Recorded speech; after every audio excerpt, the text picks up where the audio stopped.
boa noite a todos, boa noite a todas. Vamos aí para mais uma das nossas lives da terça-feira. Desta vez a gente não vai falar de direito administrativo, como é de costume, não é? A gente marcou no último encontro o nosso debate sobre poderes administrativos, não é mesmo? Mas hoje, excepcionalmente, praticamente eu estou aqui o plantão da Globo, né? A gente vai falar sobre estupro, tá? O nosso tema de hoje será estupro culposo. A gente está tendo um debate muito forte sobre o caso da Mari Ferrer, e esse caso ele veio a trazer uma nova nomenclatura, um vernáculo que nunca vimos antes, né? Que é o vernáculo estupro culposo. De antemão, já digo a todos que não existe essa modalidade, tá? Nós temos o estupro enquanto um crime que tem o tipo subjetivo, o dolo, tá? Então, necessita da intenção, necessita aqui dessa vontade livre e consciente de agir, se não por meio do dolo. Então, o nosso tipo, o 213, e também o próprio 217, que é o estupro de vulnerável, ele não traz em nenhum momento a figura da culpa, que seria ali por negligência, imprudência ou imperícia. Eu não consigo nem imaginar como seria um estupro a título de negligência, imprudência ou imperícia. Seria até aquela fatídica piada que a gente vai ver de um homem correndo completamente nu, numa praia de nudismo, e tropeça e cai em cima de uma mulher. Isso é impossível, não é? A gente sabe que é impossível se dar por meio de negligência ou imprudência ou mesmo imperícia, tá? Então, a título já de curiosidade, nossa doutrina e a nossa própria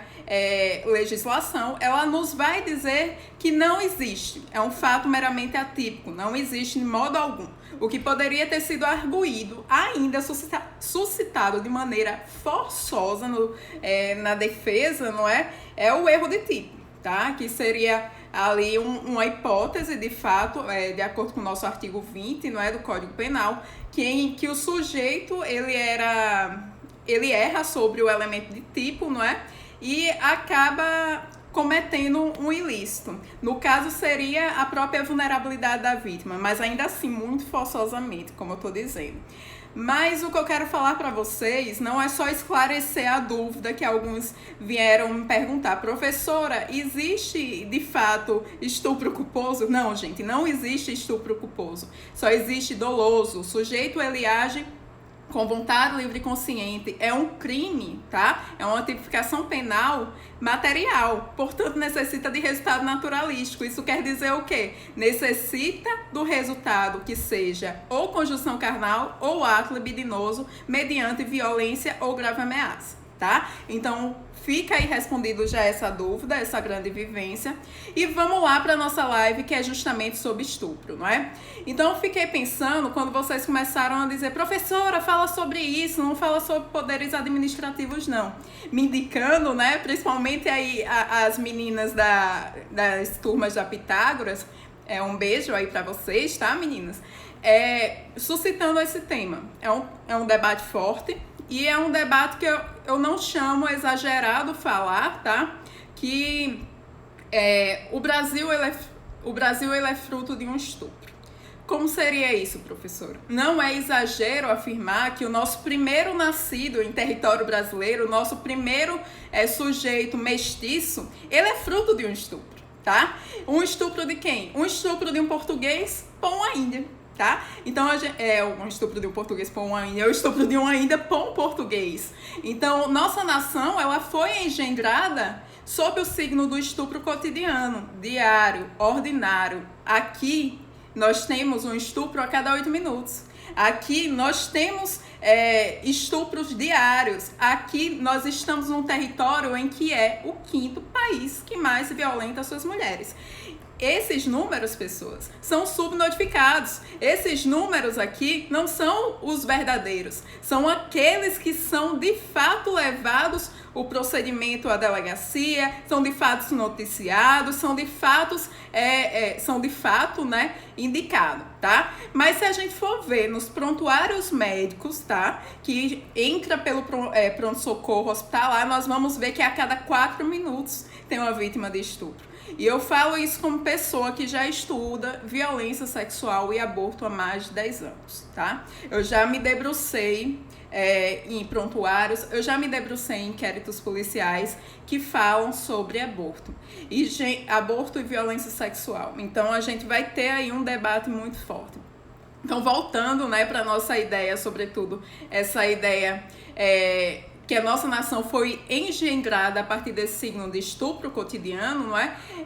É um estupro corriqueiro, é um estupro impune. A gente vai ver, inclusive, no nosso período colonial, para não dizer o nosso período de invasão, não é? Nós tivemos ali inúmeras violências sexuais contra mulheres africanas e mulheres indígenas, rotineiramente, diariamente. Nascemos do estupro. O estupro está no nosso DNA mesmo. Ao longo da história, algumas palavras elas foram escolhidas de maneira bem equivocada e cuidadosa, escolhidas a dedo pelos vencedores, tá, gente? O que aconteceu nos anos de colonização aqui na América, de maneira geral, e também no Brasil, o próprio termo colonização a gente tem que chegar e discutir. Nós temos que colocar essa terminologia em xeque, porque não é colonização ou conquista, tá? Nós temos aqui um país que foi invadido. Nós temos um país que foi explorado. Não fomos colônia aqui, em nenhum momento colônia de edificação, fomos colônia de exploração. Temos que trocar o descobrimento por genocídio. E genocídio não só aqui cultural, mas genocídio também de uma população imensa, a população indígena, os nossos povos originários. Também temos aqui o genocídio do povo negro, quando não morto assassinado, então nós quando não morto preso, não é? Desculpa. Então, a gente também tem aqui outra terminologia, que é a terminologia da miscigenação, não é? Nós temos aqui outra terminologia que nos indica um cuidado que esse povo vencedor teve ao indicar determinadas palavras. E o que seria miscigenação? Seria justamente a mistura do conto das três raças. Então nós vamos ter os negros, os indígenas e também os brancos que vão criar o Brasil, não é? Então nós temos esse conto que aparentemente parece cordial, não é? Parece que houve um convívio cordial. Os negros viviam junto com os brancos viviam junto com os indígenas e tudo aquilo parecia cordial, não é? Mas, gente, não era assim. Tá? Nós tínhamos, sobretudo, uma construção de uma história que indica ao contrário. Indica que meninas, inclusive o próprio Gilberto Freire, em Sobrados e Mucamos, Casa Grande Senzala, nos vai indicar que meninas ali, numa idade entre 12 e 13 anos, elas eram forçadas a ter relação sexual. Não é? A iniciar a vida dos senhorzinhos, a iniciar ou mesmo a ser um relacionamento extraconjugal desses senhores, tá? Então a gente vai ver que essas relações sexuais, elas eram simplesmente relações sexuais não concedidas. Eram relações sexuais que não havia, sobretudo, uma caracterização de crime, de violência. Não era compreendido assim, até porque nós sabemos que os escravos, à época, as pessoas que estavam em situação de escravidão, elas não eram consideradas humanas. Havia toda uma ciência, havia todo um sistema jurídico por detrás que a condicionava à desumanidade, tá? Então, a gente vai ver que essa construção do estupro não é recente. As raízes da violência contra a mulher denota, inclusive, o nosso período colonial, tá? Então, a gente retoma de uma maneira bem severa isso. Para vocês terem uma ideia, quando a gente vai falar do Instituto do Estupro, eu indico para vocês darem uma olhada no livro. Por mais que a gente fale muito, né, de Gilberto Freire um pouco racista na escrita de Casa Grande Senzala, ele vem, sobretudo, a denunciar algumas práticas que eram feitas à época, né? Ele vem a retirar esse mito do conto das três raças, ao mesmo tempo ele vem aqui criar uma democracia racial, mas ele denuncia o quê? Ele denuncia os intercursos sexuais. Ele denuncia a violência sexual que acontecia entre as raças, sobretudo os brancos para as mulheres africanas e também para os indígenas. Ele denuncia a barbárie, como se dava.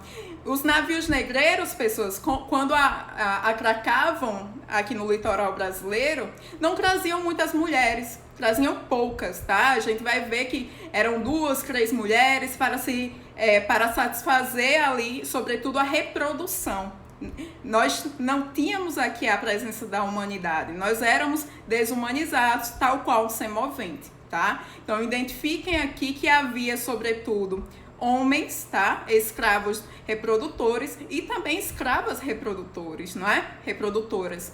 Então, a gente vai ver que haviam poucas escravas, tá? Mas também havia outros mitos. Por exemplo, a sífilis estava circulando no período colonial, e essas sífilis, pessoas, sobretudo, havia um conto que ao manter relação sexual com uma mulher púbere, uma menina púbere negrinha, se curava da sífilis, tá? Então a gente vai ver que havia a reprodução, inclusive, de mitos fundadores, tá? E esses mitos fundadores, eles retroalimentam a violência sexual. Então, quando a gente vai ver, por exemplo, o genoma brasileiro, não é? A gente vai ver que o genoma, sobretudo, ele é formado, o genoma Y, o cromossomo Y, a maioria é branca, já que o X, a maioria é negra. Então, a gente vai ver aí que o próprio genoma brasileiro, ele representa um pouco desse estupro, tá? E quando eu falo para vocês que a nossa própria legislação, ela vem alimentar essa violência, eu tô falando que os nossos códigos penais, eles surgiram de maneira bem atrasada no que diz respeito ao atendimento dessas mulheres vítimas de violência sexual. Em 1830, nós tivemos o nosso Código Penal Imperial. O Código Penal Imperial, ele nos vai dizer que os crimes aqui no que diz respeito a crimes de estupro, não é? Eram crimes contra a honra, tá? Então, ainda é muito incipiente quando a gente vai falar aqui da violência contra a mulher no período colonial, tá? Deixa eu só ver aqui se alguém perguntou alguma coisa. Ah, sim, falar sobre a loucura do estupro, o estupro culposo, não é? Eu estava falando sobre isso há pouco tempo, Tassiane, mas eu vou retomar sim. Eu vou retomar, mas primeiro eu quero explicar para vocês como se dá as raízes da violência mesmo. A gente vai ver que o nosso Código Penal de 1830, ele não trazia aqui a figura dos crimes contra a dignidade sexual. O estupro, ele aparecia, mas aparecia como? Nos crimes contra a segurança da honra, tá? E, inclusive, o artigo 219, ele nos vem dizer o quê? Deflorar mulher virgem menor de 16 anos. Tínhamos uma pena ali de desterro. Qual era a pena de desterro? É uma pena de banimento da cidade, tá? Da comarca a qual o sujeito está localizado, e a menina deveria ser virgem, se deflorada fosse. E o que era o defloramento? É a retirada da virgindade. De fato, o manter a relação sexual, a conjunção carnal. Nós tínhamos também outro que era cometer estupro, que era o quê? Cometer o estupro de fato, mas a mulher honrada. Também teríamos pena de desterro, mas pagamento de dote. Pena de desterro, gente, é uma pena muito branda. Pena de desterro é justamente a pena aqui de banimento. O sujeito ele é retirado da cidade, ele não pode voltar para um depuratório de tempo, normalmente 1 ano a 3 anos, não é? Na pena de estupro é um pouquinho maior, nós tínhamos ali de 2 a 12 anos, então era um pouquinho maior, mas ainda assim nós tínhamos uma pena que era uma pena de desterro, simplesmente banimento. E o crime não era um crime contra a dignidade sexual. O crime era um crime contra a honra. E essa honra não era apenas a honra da mulher, era a honra também da sua família. A mulher, para ser considerada vítima, a mulher não era só aquela que sofreu o crime de violência sexual. A mulher, para ser considerada vítima e ter a sua violência considerada um crime, uma tipificação delitiva, ela deveria ser honrada. Ela deveria ser virgem, ela deveria ter uma família honrada, uma família que não praticasse nenhum ato contra a sociedade. Então a gente tinha sobretudo esse pressuposto da honra. E isso reflete um pouco no que a gente vai pensar nesse estupro culposo. Quais foram as provas que foram arguídas? Nós temos ali o quê? Não temos a materialidade do delito sendo contestada. A vítima, ela sofreu uma violência. A vítima, ela possuía a ruptura da membrana ímen. A vítima tinha sangue em suas pernas, em suas vestes. A vítima tinha, sobretudo ali, ainda vestígios genéticos, não é? Ainda tinha esperma, então poderia fazer esse nexo de causalidade com o agente delituoso, não é? E não é a materialidade que é questionada. O que é questionada? A honra da vítima.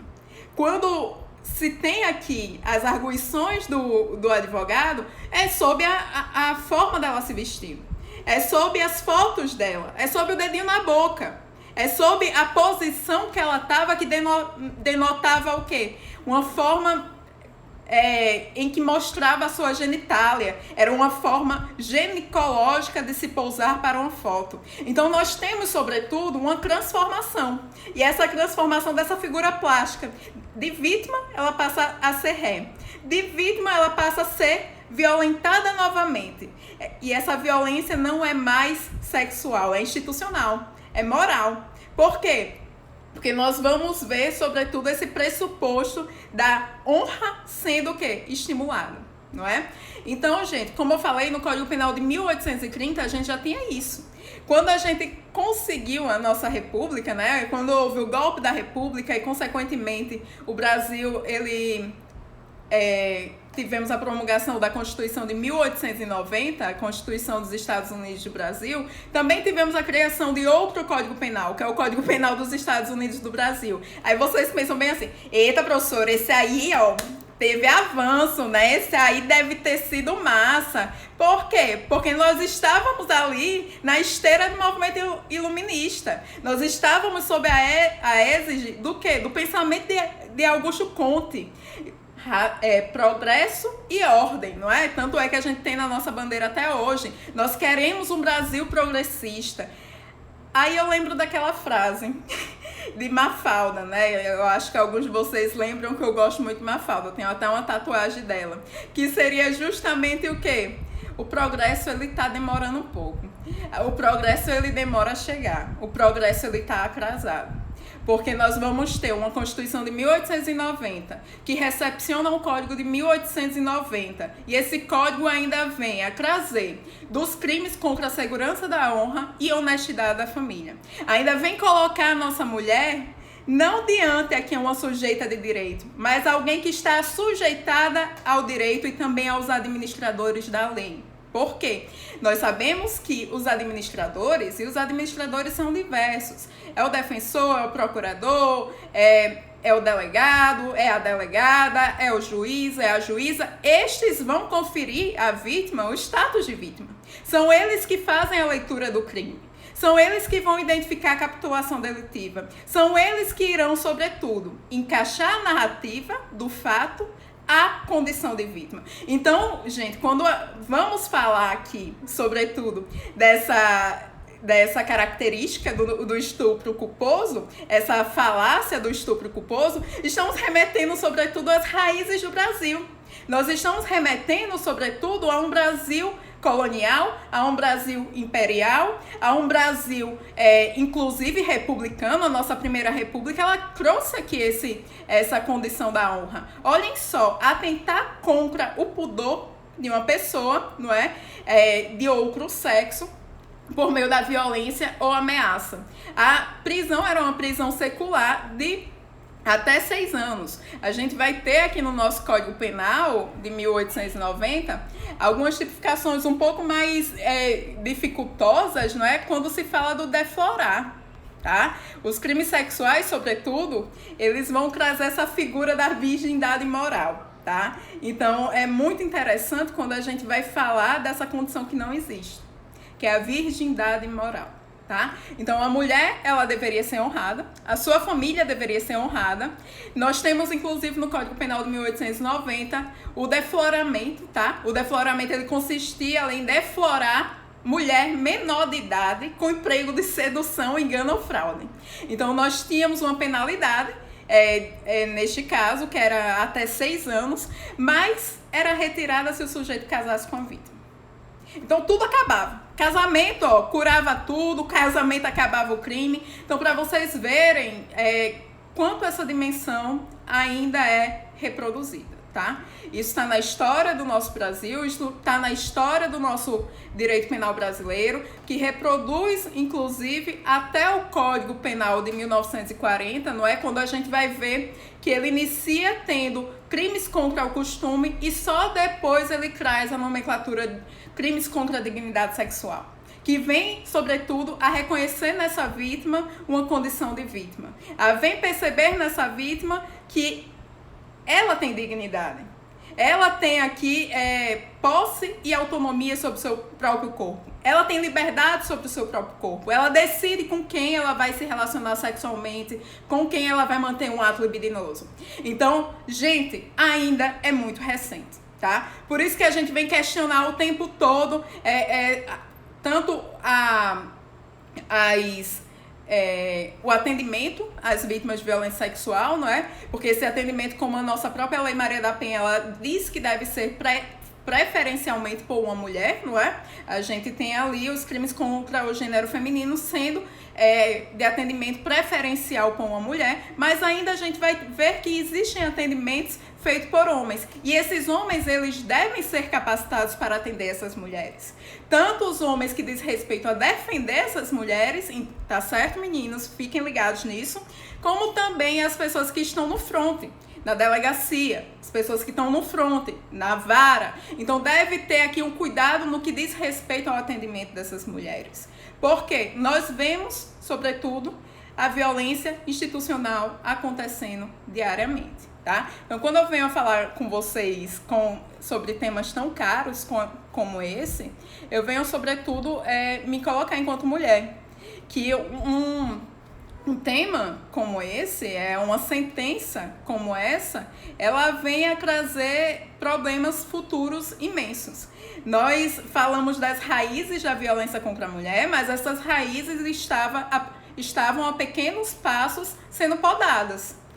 Estavam a pequenos passos sendo diminuídas. Estavam a pequenos passos sendo reivindicado novas demandas, novos direitos, reconhecendo as vítimas de violência enquanto vítimas de violência, tá? Porque a gente sabe que a vítima nem sempre é reconhecida enquanto vítima. A vítima, ela tem que se sujeitar. A vítima, ela tem no seu corpo o delito, não é? A vítima de violência sexual. Ela carrega no seu corpo as marcas da violência, mas também o vestígio da violência. Então, para se ter ali no nosso processo penal a possibilidade de fato e indicação da autoria, deve ter vestígios, deve ter materialidade. Então, a nossa vítima, nesse caso, tem seu corpo enquanto testemunha. E para esse corpo ser reconhecido enquanto testemunha, deve haver aqui as próprias práticas penais, não é? No que diz respeito à indicação dessa materialidade, mas também deve haver indicação da mulher enquanto vítima. Deve ter a credibilidade da fala dessa mulher, deve manter aqui a escuta sensível e acolhedora. Não basta simplesmente fazer os exames, tá? Deve haver essa escuta acolhedora.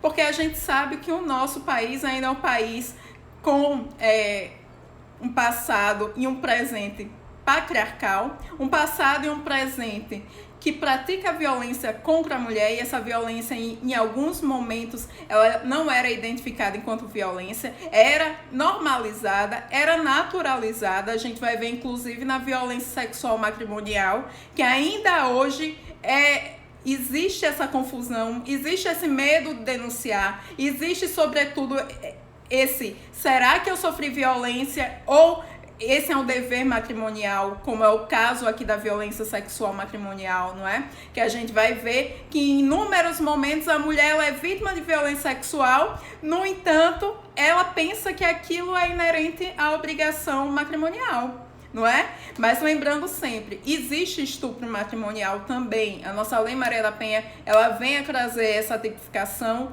Inclusive, a gente vai ter a nossa própria legislação trazendo um acolhimento para essas vítimas de violência sexual, tanto se for no artigo 213, no que concerne ali a constranger alguém mediante violência e grave ameaça, como também a gente vai ter o quê? A possibilidade do estupro vulnerável no artigo 213. Deixa eu ver se alguém tem alguma dúvida.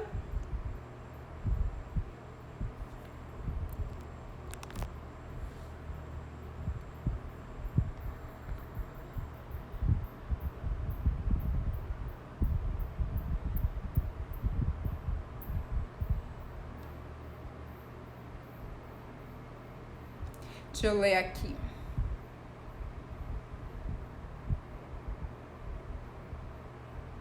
Ah, sim, vou anexar sim. Depois eu vou deixar disponível, tá? O nome vai ser estupro culposo. Professora, a forma que o advogado de defesa fala com a vítima tem alguma implicação penal?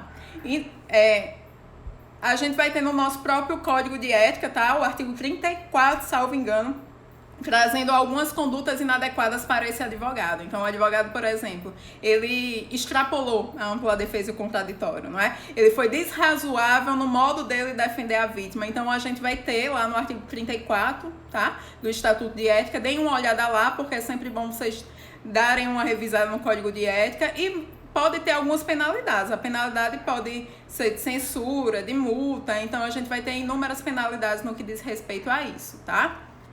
Alguém tem alguma dúvida? Professora, anexar o tema da live? Anexo sim, tá, gente? Deixa eu ver aqui. Patrícia, tu vens a falar aqui do atendimento, não é? A essas mulheres vítimas de violência. De fato, a gente ainda vai ter um atendimento um pouco precário em algumas instituições. Obviamente que a gente vai ter turnos, tá? Diferente. Não vamos generalizar, não vamos tornar a exceção regra, tá? Eu tenho bastante cuidado no que diz respeito aqui a tratar dessas exceções, porque a gente sabe que, na sua grande maioria, o atendimento às vítimas de violência sexual, a fala dessas vítimas tem especial relevância, não é? O nosso próprio STF, ele já vem a trazer esse posicionamento em que a fala da vítima, ela deve ser levada em consideração. No entanto, ainda a gente vai ter algumas sentenças esdrúxulas como essa, fruto inclusive do nosso passado. Nós vamos ter no Código Penal de 1830 os crimes, as violências sexuais, não é? Porque não seriam os crimes contra a dignidade sexual sendo compreendidos em crimes contra a honra. O Código Penal de 1890, ele vem a ratificar novamente que são crimes contra a honra. Nós vamos ter o Código Penal de 1940 trazendo a terminologia crimes contra o costume, logo em seguida sendo alterado por crimes contra a dignidade sexual.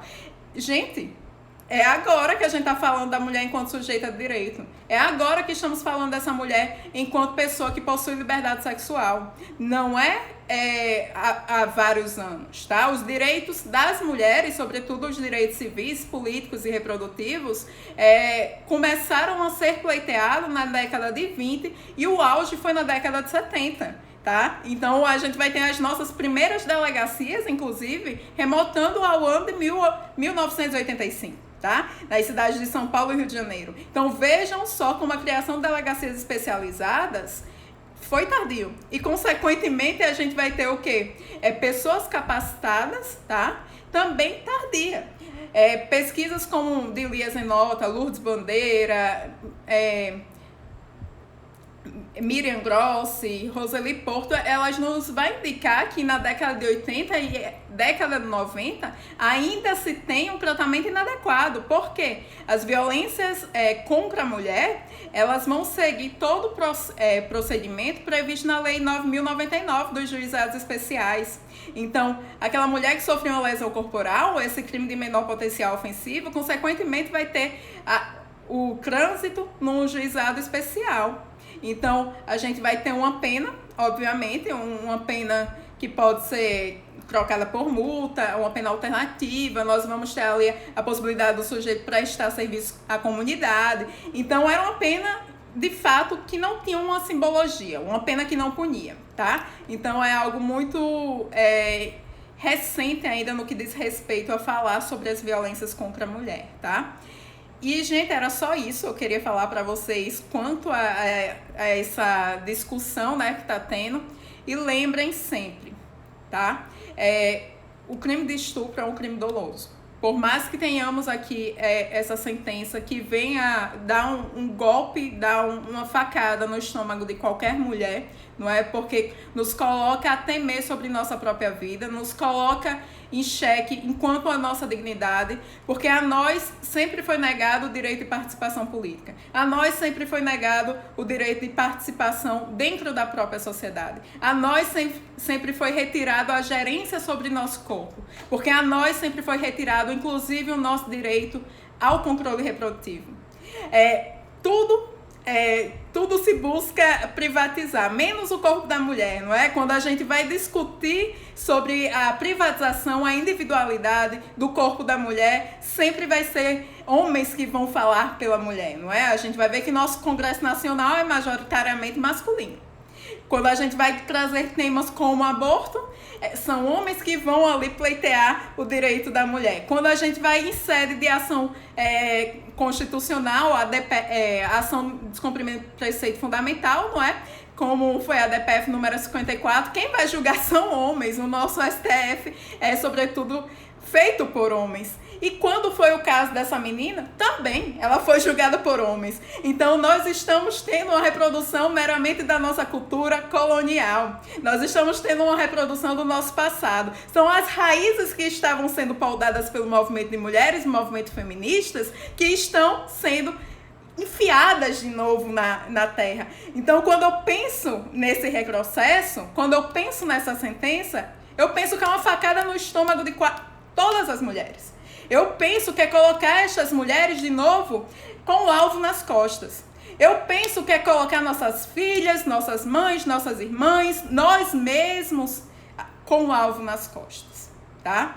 Então, nós temos aqui, sobretudo, a partir dessa sentença, uma construção que visa garantir uma honra. Não duvido muito se daqui a algum tempo nós vamos ter de novo sentenças que venham a trazer em seu bojo a legítima defesa da honra masculina, tá? Então, é muito perigoso quando a gente vai trazer temas tão áridos, é muito perigoso quando a gente vai falar de estupro enquanto um estupro culposo. Aonde é que já se viu um estupro mediante imprudência, imperícia, negligência? O estupro, gente, é um crime material. Ele depende do resultado naturalístico. O resultado naturalístico é sempre ali, conjunção carnal, não é? Que é o pênis encravais, pênis e vagina, tá? E nós vamos ter também a possibilidade do ato libidinoso, que é qualquer outra coisa que a cabeça de vocês consiga imaginar que não seja conjunção carnal, que é pênis e vagina, tá? Então, o nosso Código Penal, ele vem a dizer aqui o que seria considerado estupro e o meio. O meio é mediante violência ou grave ameaça. Neste caso, a gente teria ali um estupro de incapaz, porque ela estava bêbada, não é? Portanto, ela não teria aqui consciência sobre os seus atos.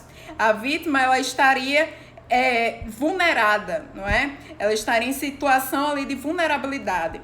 Então, nós temos lá no artigo 217 essa possibilidade, que seria também o estupro de vulnerável. Se ela está bêbada, vulnerável ela é. Se ela está bêbada, ela não tem aqui a possibilidade de se defender, ela não tem aqui, de fato, essa consciência sobre os atos que estão sendo a ela praticados. Então, quando se produz ali uma tese defensiva em que se pese, sobretudo, desqualificar a violência e trazer argumentos como quais estupro culposo, nós estamos remotando a violência sexual que era compreendida enquanto honra. Tá? Então, de acordo com o promotor responsável, né, pelo caso, eu não vou citar nomes aqui, não havia como o empresário saber, não havia como ele, durante o ato sexual, saber se a vítima havia consentido ou não, se ela estava bêbada ou não. Por isso ainda existia o quê? A intenção de estuprar. Mas era durante o ato. Se durante o ato ela não consegue dizer se quer ou não, isso é o quê? Né? Eu até sorrio com isso, porque é algo que a gente não consegue nem imaginar, não é? A gente arregala os olhos mesmo. Se a vítima está em estado de não conseguir responder, consequentemente, ela está o quê? Ela está vulnerável, não é? Ela está embriagada. Aí traz como argumentos de defesa, não aqui, por exemplo, um erro de tipo, não é? Que poderia ser arguído, como eu já disse anteriormente, mas traz o quê? A desqualificação da mulher a desqualificação da honra, trazendo injúrias, inclusive, não é, para essa mulher. Vem aqui aferir a sua intimidade, vem aferir a sua dignidade, vem a trazer aqui um desvelo à sua reputação, não é? Então a gente vai ter o quê? Os argumentos de defesa sendo construídos a partir do viés da honra. Então, ele mostra as fotos em que ela está o quê? Com poses ginecológicas. Agora eu pergunto para vocês, o que danada é pose ginecológica? O que é pose ginecológica, não é? Aparece também outro no debate, o dedinho da vítima. O dedo, o que um dedo na boca significa, não é? Então, e ainda pergunta, por que você apagou suas fotos? Então, retira a autonomia, a ingerência dessa mulher sobre seu próprio corpo, sobre sua própria vida, desqualificando ela enquanto sujeito, retirando a honra, imputando injúrias e difamação. Não estamos falando da materialidade. A materialidade, que é aquele nexo de causalidade entre o fato e a capitulação delitiva. Não é isso que está em jogo. Não é se ela teve a sua membrana ímen rompida. Não é se ela tem dentro dela vestígios de esperma. Não é se ela tem sangue nas suas roupas. Para ser vítima, não é só aquela que sofre uma violência, não é? Aquela que tem suas roupas rasgadas enquanto bêbada. Aquela que não conseguiu dizer não porque bebeu. Mas é aquela que bebeu, tá? Aquela que não é vítima é aquela que bebeu. Aquela que não é vítima é aquela que, mesmo tendo sofrido violência, ela estava na rua, porque ela estava na rua. É aquela que veste roupa curta. É aquela que posa com poses ginecológicas. É aquela que coloca o dedinho na boca, né? Então a gente vai ver que é uma desqualificação. Uma desqualificação que não é aqui quanto a vítima caber na capitulação delitiva. As provas da vítima caber na instauração do crime. Mas enquanto a vítima e sua honra. O debate é esse. O debate, gente, como eu falei para vocês, remontam às raízes do Brasil. Remonta lá no período colonial, em que a mulher não conseguia se defender. A mulher, para ser indicada enquanto sujeita de direito, para ter seu crime reconhecido, ela deveria ser honrada. Não só honrada ela, a vítima, mas honrada a sua família. A sua família deveria ser honrada. E para vocês verem como essa desqualificação ela já passava nos nossos códigos penais, no Código Penal de 1890, nós vamos ter, inclusive, essa desqualificação ainda. A mulher que estava em situação de trabalhadora do sexo, né, as prostitutas, elas eram desqualificadas. Enquanto a vítima de violência sexual, que era uma mulher honrada, ela tinha uma pena de 2 a 6 anos, não é? Nós tínhamos ali a pena da mulher que estava em situação de prostituição, não é? As trabalhadoras sexuais, tendo uma pena de 6 meses a 2 anos. Então, a pena também era muito diminuída. Muito diminuída em razão do quê? Dessa honra. Tá? Então, o debate, pessoas, que está circulando, não é um debate que diz respeito se houve ou não crime. É um debate que diz respeito se ela tem ou não honra. E, gente, parece que isso é novidade, mas não é. A gente vem de uma caminhada de tentativas de criar-se no corpo dessa mulher autonomia. Mas a todo tempo nós estamos o quê? Com um Congresso Nacional que corta nossas pernas, com um Congresso Nacional que tem os nossos direitos reprodutivos na mão. Nós estamos sempre de frente com esse debate, que nós temos liberdade, mas nossa liberdade não é apenas nossa, ela é controlada, ela é vigiada, tá? Então, a gente sempre debate sobre essa agência dessa mulher, porque é algo muito caro a nós, tá? Então, é algo que até essa live que eu tô fazendo não é nem em tom de aula mesmo, é em tom de desabafo. É em tom de desabafo de uma mulher negra nordestina, que não aguenta ver esse tipo de barbárie. Nós estamos caminhando para a barbárie, pessoas. É engraçado porque eu tava discutindo hoje mesmo, né, eu estava discutindo esse tipo de debate, dizendo bem assim, não, mas o Brasil hoje em dia está muito absurdo. A gente está, por exemplo, o que aconteceu aqui no Maranhão. O senhor de madrugada, não é? Um senhor de bem, pegou um rapaz que aparentemente era suspeito de alguns pequenos furtos, pegou, colocou ele amarrado junto ao carro e transitou durante 15 ruas do centro histórico. Aí vocês dizem, estamos vivendo um estado de barbárie. Estamos vivendo sim um estado de barbárie. As pessoas estão loucas. Não, as pessoas não estão loucas, as pessoas estão sóbrias. As pessoas estão sóbrias, não retirem aqui a sobriedade delas. Não retirem aqui o dolo de cada uma das condutas. Elas agem livremente. É uma vontade livre de agir. De agir fazendo mal, é malvadeza mesmo. E a gente vê que essa malvadeza, essa galera começou a sair, botar a cara pra fora, não é? Sair dos seus armários, colocar o preconceito pra fora, colocar o preconceito pro sol e destilar contra a minoria, essa minoria que é maioria populacional, mas ainda é minoria em direitos, não é? Porque tem poucos direitos reconhecidos. E começou a retroalimentar. Por quê? Nosso chefe de Estado retroalimenta. Nosso chefe de Estado diz que diz ir daí para 160 mortos. Nossa antiga secretária de Cultura diz que não vai carregar um cordéis de mortos. Então nós temos o quê? Uma retroalimentação da violência, que vai, de maneira tentacular se espalhando, como se fosse um polvo, se espalha por todas as nossas instituições. Aí vai na família, vai no Poder Judiciário, se apresenta no Congresso, se apresenta dentro de casa. Nós vemos uma retroalimentação desse estado de barbárie o tempo todo, tá? Então, não é novo, não é assustador. De fato, nos pega de surpresa, porque a gente pensa que quando pode piorar, piora de vez, né? A lá Dilma. A gente marca uma meta, quando chega na meta, a meta dobra, a meta triplica, que danado é isso, né? Então, a gente se revolta. A gente se revolta, mas a gente não pode ficar revoltada apenas na rede social, tá? A gente tem que ficar revoltada dentro de casa também, mostrando ao nosso pai, à nossa mãe, como se deve agir mediante tipos de violência. A saber reconhecer o que seja violência sexual. A saber transformar o mundo a partir das nossas palavras, a partir da nossa vivência. Nós não devemos apenas ficar nas redes sociais. Tá? Nós devemos tentar transformar o mundo através das nossas relações diárias. Então, indicando, por exemplo, para aquele colega que faz aquela piada machista, que aquilo é machista. Indicando para aquele colega que vem tirar onda, dizendo que o meu cabelo parece muito mais uma raposa, que aquilo é racismo.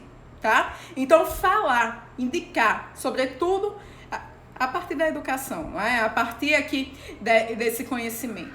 A ignorância, ela veda nossos olhos, né? Nós ficamos igual um cavalo com viseiras. Um cavalo que foi domesticado e só sabe fazer o mesmo caminho.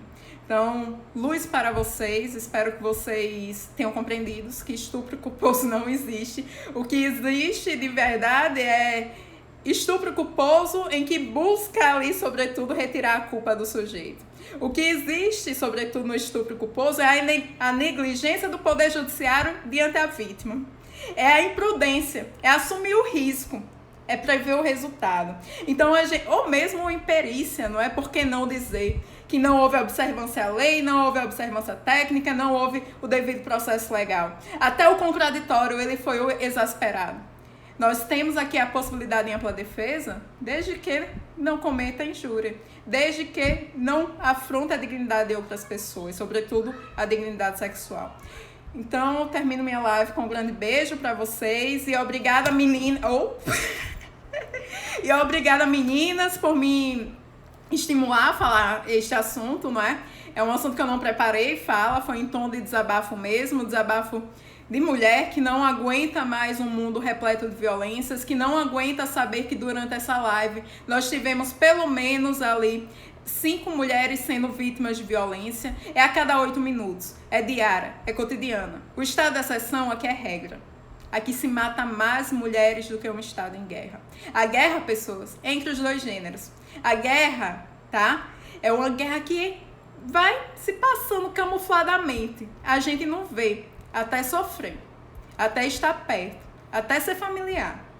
Aqui a violência não é exótica não é a do outro, ela é nossa. Então a gente tem que lutar diariamente contra esses tipos de violência, seja violência contra a mulher, seja violência contra grupos LGBT, seja violência contra grupos étnicos sociais. Então, um grande beijo, espero que vocês estejam bem, com saúde em suas casas, use álcool gel, use máscara. E como eu disse a minha amiga Demilde, tá aqui, ó, porque live que é live tem merchan, então vou fazer aqui, ó, óculos Ademilde óculos, AD óculos, vou botar outro, tá? AD óculos. E vou botar mais outro, porque foram os meus recebidos da semana. E live que é live, tem recebido. AD óculos, sigam, entrega para todo o Brasil. Beijo, gente!